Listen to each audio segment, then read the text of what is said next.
छत्रपती संभाजीनगरमध्ये मतदान केंद्रावर सकारात्मक चित्र पाहायला मिळत आहे। दुपारी 12 नंतर भर उन्हात मतदान केंद्रावर लांबच लांब रांगा लागल्यात। दरम्यान फर्स्ट टाइम वोटरनं मतदान करताना नेमका काय विचार केला, भर उन्हात कशा प्रकारे मतदारांचा उत्साह आहे याचा आढावा घेतलेला आहे आमच्या प्रतिनिधीनं। पाहूया।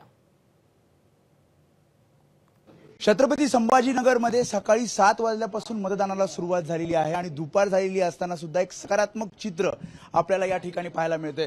सध्या मी वेणुताई चव्हाण मतदान केंद्रामध्ये आहे। या शाळेमध्ये आपण बघतो मोठी रांग लागलेली आहे। महिला वर्ग आणि पुरुष वर्ग आहे। फर्स्ट टाइम वोटर सुद्धा पहिल्यांदा मतदानाचा हक्क ते बजावतायत। कसं वाटतंय पहिल्यांदा मतदानाचा हक्क बजावतायत, काय भावना आहेत? माझं पहिला मतदान आहे आणि हे खूप माझ्यासाठी इंटरेस्टिंग होतं की मला देशासाठी किंवा हा एक देशाचा खूप मोठा उत्सव आहे आणि उत्सवात मला सहभागी व्हायला भेटतंय। अतिशय सगळ्यात श्रेष्ठ दान हे मतदानाला मानते मी पण पहिल्यांदा वोट करून मला छान वाटतंय। किती वेळ लागला? बरीच लाईन आहे इथे। नाही, आमचं लवकर झालं वोट। येस, मला पण असताना येस, माझं पण फर्स्ट आहे।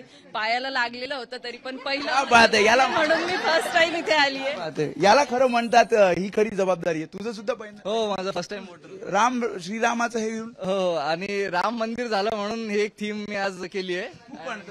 हो, मी सुद्धा नोकरीसाठी पुण्याला असतो। आज विशेष मतदानासाठी सुट्टी काढून आलोय। हो, फर्स्ट टाइम, माझं पण फर्स्ट टाइम वोटिंग आहे। पण श्रीराम सगळं घेऊन आलोय आणि हे पहिलं मत देऊन मी जगातील सर्वात मोठ्या लोकतंत्राचा मोठा उत्सव साजरा केलेला आहे।